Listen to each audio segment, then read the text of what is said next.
Managed accounts have become the investment vehicle of the moment for advisors looking for a more flexible and efficient way to serve clients. Here to talk through some of the finer points of managed accounts use is David Heather, Chief Executive of managedaccounts.com.au. David, thanks for joining me. Thanks, Sarah. Thanks for having me.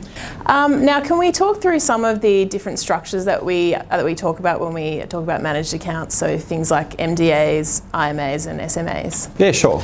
So if we look at all the what I call the three-letter acronyms, quite confusing for advisors, I've got to say.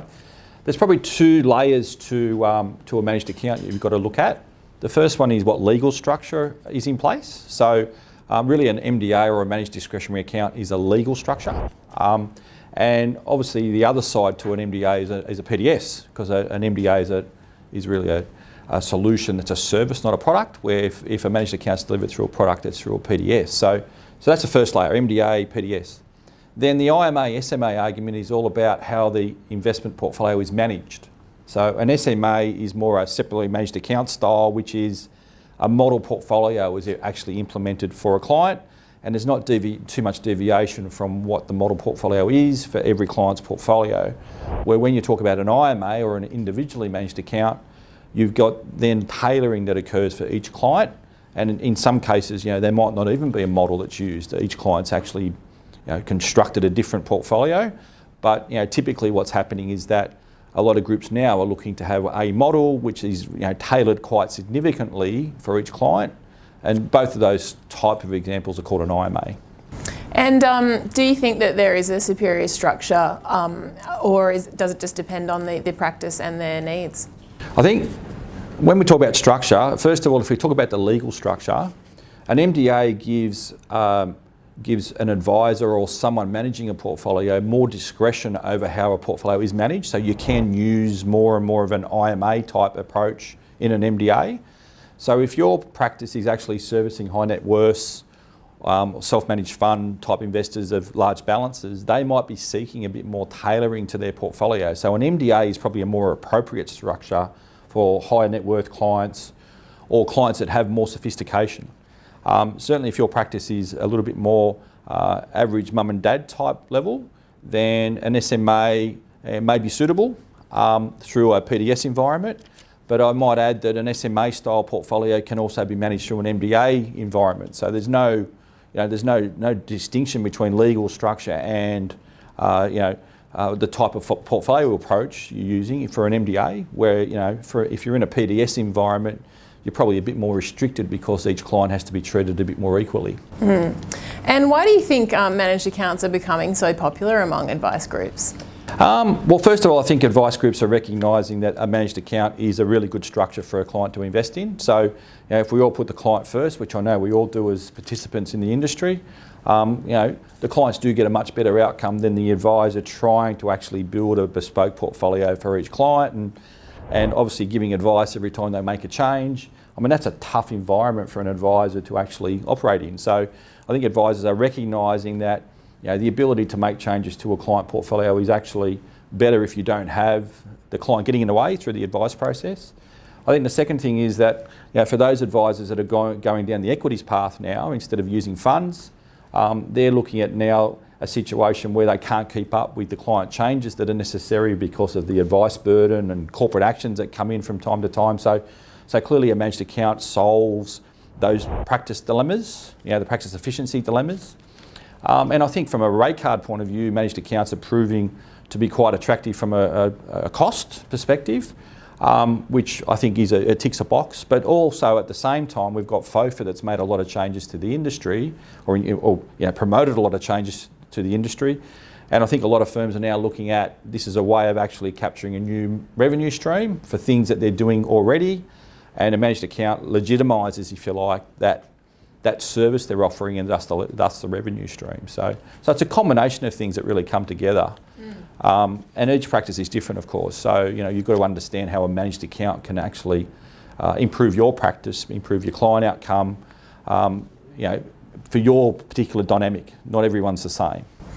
So obviously there's a lot of upsides there for advisors. Are there any risks or downsides with managed accounts that they need to be aware of? Look, for those firms that have focused clients into a managed fund portfolio, Clearly a managed fund portfolio, the client is used to seeing a managed fund unit price and a number of units, and the transparency of the portfolio is probably not quite as transparent as you'd like, more a black box type scenario.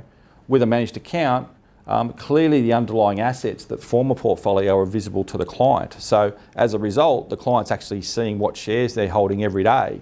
And for some clients who are, let's call them control freaks, they might find that that's important to them to know that every portfolio and every asset in the portfolio is actually performing in the right direction every day, and that's not real. So you can actually get more inquiry from clients around what's going on in their portfolio. So that's certainly something to be aware of. I think for firms that are actually looking to implement their own, what we call MDA structure or managed discretionary account structure, there's a lot of things to consider around licensing changes and new obligations and the like that ASIC would impose on a business through that process. So I think the other thing that a firm has to do is look and see whether they're going to actually outsource to a provider, and they can outsource to an MDA provider like managedaccounts.com.au, or of course they can outsource to another type of provider who offers SMAs if they choose, or they can choose to do things in-house.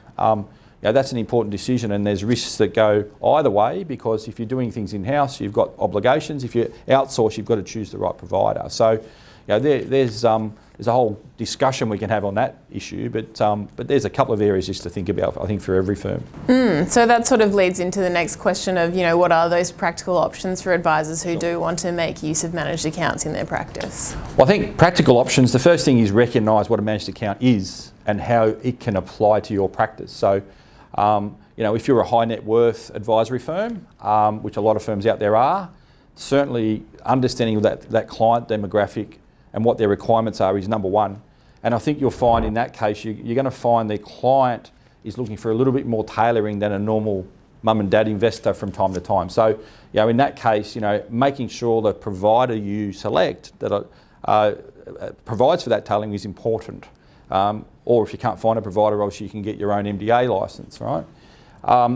The other things to consider around putting in place a managed account is once you've understood exactly what you want, who you're going to partner with, whether you do it in-house or outsource, you're going to have to find partners.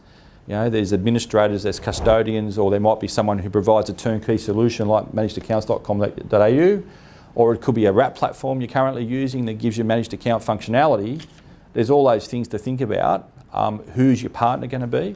And I think the other thing is understand the dynamics of how the client thinks in this space. You've got to be able to sell the reason why a managed account's better for the client. So if you're going in there with an argument that doesn't give the client anything more than what they've had previously, or gives the client only a little bit more, obviously there's more to a managed account than meets the eye. So you might have to dig a bit deeper to understand how to position the managed account for the client. There's fee reductions, there's better governance over portfolio management, there's the ability to actually get the client out of the day-to-day process of advice, which obviously means that they've got to give some authority for you to trade on their behalf.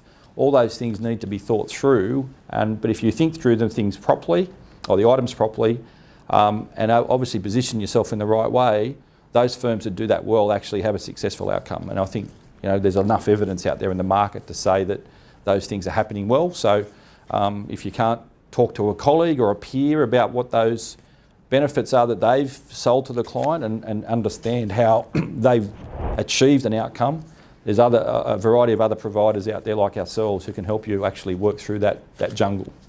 Right, so education is key then. Absolutely. And how do you see the managed account space evolving over the next few years as more and more advice practices take them up? Look, clearly the first thing that's happening is there's more providers now in the space. Going back in time, and I've been around the managed account industry for a long time, 15 or 16 years now, there was only a selected number of providers going back in time. I think fair to say the wrap platforms as a whole have actually now embraced managed account capability and have actually started to roll out functionality. So first thing is you've got more provider choice. With that, of course, means you've got to make sure you understand your requirements to match your requirements up to the actual right provider. I think what we're going to see is increased functionality. We've already seen most firms now, or most providers now come out with international equities capability amongst other capabilities. So obviously the differentiation aspect will come further into play, which is good for advisors and clients, but equally from the perspective of competition, you know, fee pressure will obviously come to bear. But I think in an overall sense, what we're going to see is managed accounts become a mainstream solution. So that means clients are going to be requesting of their advisor a managed account, which will be a great outcome.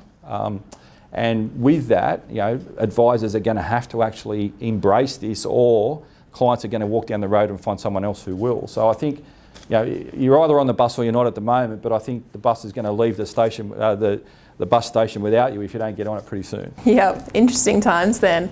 David, thanks very much for your time today. Thanks, Sarah.